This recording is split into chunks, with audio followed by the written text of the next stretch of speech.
निंगी को bad mood में देखकर सुमो को डर लग रहा था कि क्या उसे कुछ पता तो नहीं चल गया ना। वो बुरा इमेजिन करने लगा कि निंगी फिर से उसे पहले की तरह ट्रीट करने लगा। तो उसने निंगी का हाथ पकड़ा और निंगी के पूछने पे उसने बताया कि मुझे बस थोड़ी ठंड लग रही है। तो निंगी ने कहा कि कोमिका जिसकी शादी हो गई है उसे इतने छोटे कपड़े नहीं पहनने चाहिए। उसने भी सुमो का हाथ पकड़ा और कहा कि यहाँ मेरे पास आ जाओ। आज ही उस 100 साल पुरानी विशिंग ट्री के पास शैन लिनशाओ भी आया है। वो सुहान को याद कर रहा था। तभी उसने वहाँ पे सुमो और निंगी को देखा। वो लोग एक लंबी छड़ी ढूंढ रहे थे ताकि वो लाल डोरी को बहुत ही ऊंची लगा पाए। लेकिन सुमो ने देखा तो वहाँ पे काफी सारे लोग थे, बहुत ज्यादा भीड़ थी। तो फिर निंगी ने कहा कि तुम यहीं पे रुको, मैं देख के आता हूँ। सुमो को वो बहुत ही अच्छा लग रहा था कि याददाश्त खोने के बाद निंगी और ज्यादा अच्छा बनता जा रहा है। सुमो को देखकर एक पल तो लिनशाओ को ऐसा लगा कि वो सुहान है, लेकिन दूसरे ही पल उसे रियलाइज हो गया कि नहीं, वो तो बिल्कुल ही एक जैसे ही लगते हैं। सुमो अपने मोबाइल में ट्यूटोरियल देखता हुआ ट्रू लवर्स वाली नोट लगा रहा था। मतलब वो नोट लगाने की कोशिश कर रहा था, लेकिन उससे वो गांठ नहीं लग रही थी। तो फिर लिनशाओ उसकी मदद के लिए आ गया कि क्या तुम्हें कोई मदद चाहिए, और उसने वो नोट लगा दी। वो देख के सुमो बहुत खुश हो गया और उसका शुक्रिया अदा किया। तभी निंगी वहाँ पे आ गया और सुमो को किसी दूसरे पर्सन की ओर स्माइल करते देखकर वो बहुत ही जेलस हो गया। वो तुरंत ही उन दोनों के बीच में गया और कहा कि मैं नहीं चाहता कि कोई मेरे और मेरे ओमेगा के लिए लाल डोरी पे नोट लगाए। लिनशाओ ने स्माइल के साथ कहा कि तुम्हारा ओमेगा तो कितना क्यूट है।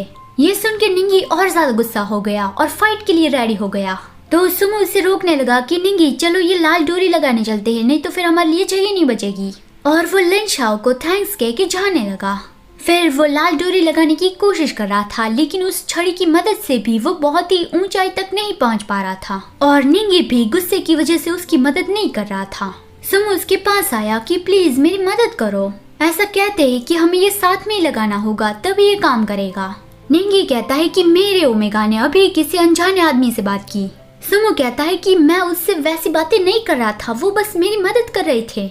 तो फिर निंगी ने सुमो के हाथ में वो लाल डोरी वाला बैच दिया कि तुम इसे पकड़ो, और सुमो के हाथ से वो छड़ी लेके नीचे फेंक दी। सुमो उसे कह ही रहा था कि तुमने वो लकड़ी फेंक क्यों दी, हमें उसकी जरूरत है। लेकिन तभी निंगी ने उसे उठा लिया कि मैं तुम्हें उठा के रखता हूँ, तुम अपने हाथों से उसे लगा दो। सुमो को वो अच्छा लगा कि हाँ ठीक है, और उसने अपने हाथों से ही बहुत ही ऊंचाई पे वो लाल डोरी लगा दी। जितना ऊंचा उतनी स्ट्रॉन्ग रिलेशनशिप, वो तो हम देखते हैं आगे कहानी में। लिनशाओ उन दोनों को देख रहा था और सुहान को याद करने लगा।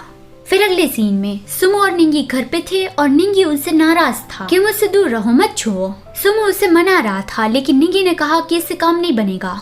तुम मेरे ओमेगा हो, लेकिन तुम हर रोज ही घर से बाहर ज्यादा टाइम बिताते हो, और अभी तुम एक छोटे से टीवी प्रोग्राम की वजह से 2 दिनों तक घर से बाहर जाना चाहते हो। ऐसा तो कभी नहीं होने वाला।